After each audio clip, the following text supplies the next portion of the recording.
sejam bem-vindos a mais uma análise psicológica de séries. E hoje eu quero falar de um seriado que é o The Sinner. E é uma série de suspense com vários meandros psicológicos. É um seriado de investigação em que você vai colocando as peças num quebra-cabeça e você vai conseguindo montar a figura.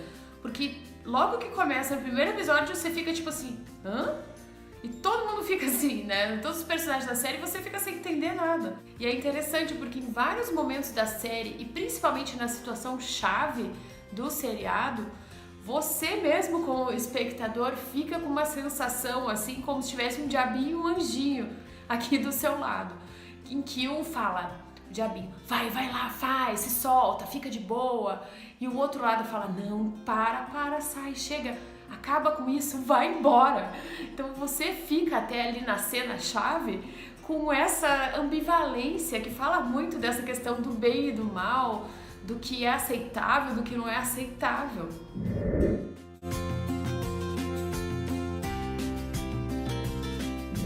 Baseado no best-seller homônimo, o drama The Sinner, que é uma minissérie que foi lançada em novembro no Netflix, ele acompanha a história da personagem central da trama, que é a Cora, estrelado por Jessica Biel, que é uma mulher comum, com um cotidiano banal e dona de um olhar vago e triste.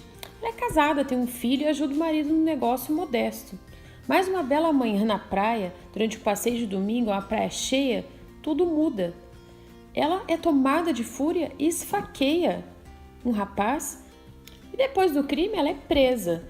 E nos seus depoimentos eles são muito lacônicos, quer dizer, ela não sabe por que ela cometeu esse crime.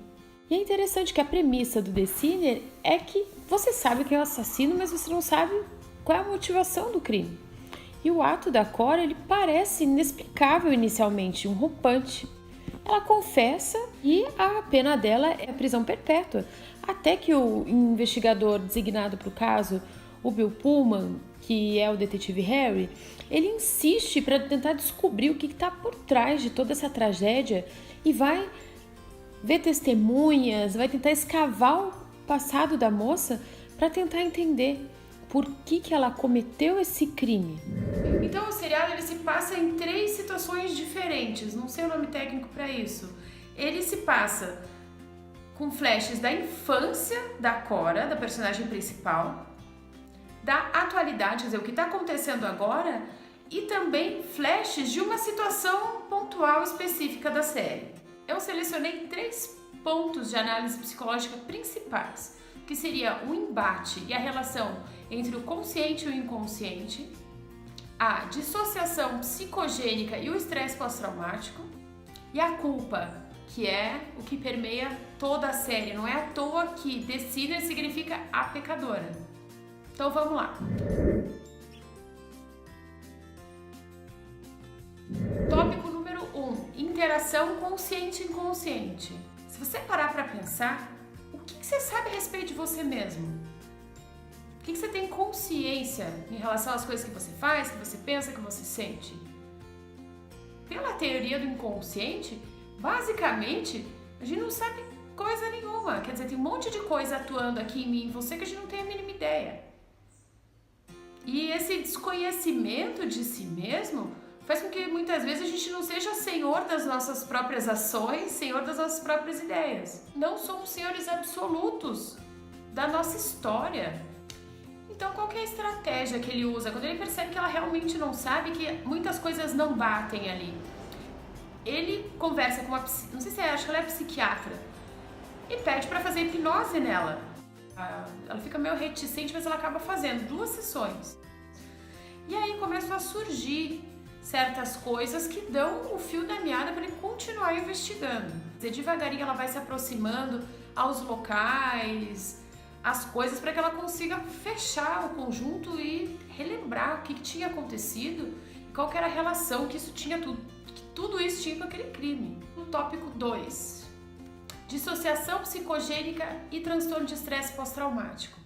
Existem situações em que são tão pesadas, são tão fortes, tem um nível de emocionalidade tão alto que dá pane. Em geral, essas situações elas envolvem a morte de outras pessoas ou de repente o risco da própria morte, situações violentas. E antigamente esse transtorno era chamado de coração de soldado ou neurose de guerra, e hoje é chamado de transtorno de estresse pós-traumático. Quais são os sintomas básicos do transtorno de estresse pós-traumático?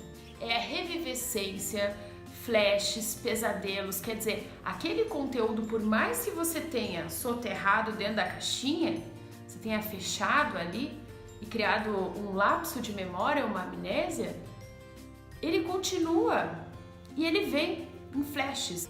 Isso aparece muito na série. Em diversos momentos, tem até uma imagem que aparece na frente dela, que a princípio parecia uma imagem meio ocultista, depois que eu fui entender o que era essa imagem. E o outro tópico, que eu acho que é o tópico principal, é a culpa.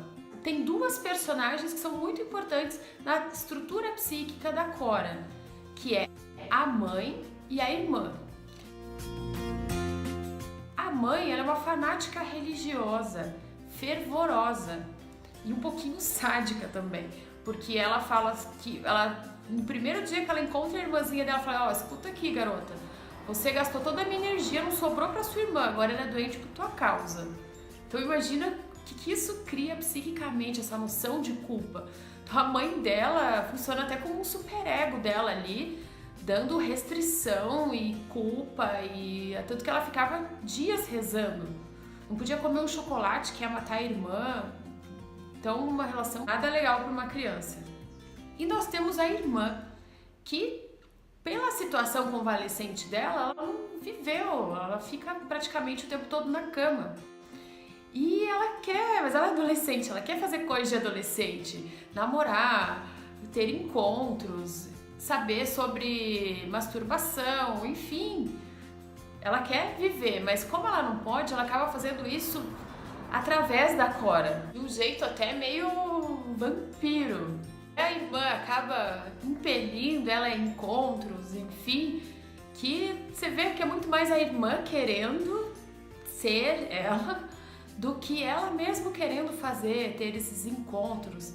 Então existe uma relação ali bem simbiótica. A irmã funciona como uma representação do id, da parte instintiva.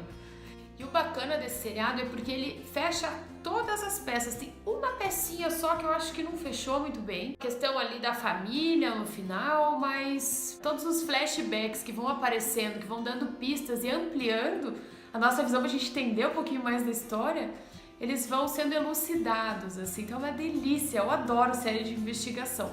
Nunca ia imaginar que aquele seria o desfecho, isso é muito bacana. E acho que a pergunta final que fica na cabeça, que é uma coisa que aparece no Alias Grace também, que eu acabei esquecendo de comentar, é que de quem é a culpa? É de todas as situações que aconteceram ao longo da vida dessa pessoa? Ou é dela, da situação pontual ali que aconteceu, que ela tem um superego super rígido, ela já é culpada e não quero lidar com isso, não quero nem saber. Que mostra um pouquinho do comportamento de evitação que tem em situações traumáticas. A pessoa não querer lidar, mas ela queria ser culpada, vamos acabar logo com isso, me prende de uma vez.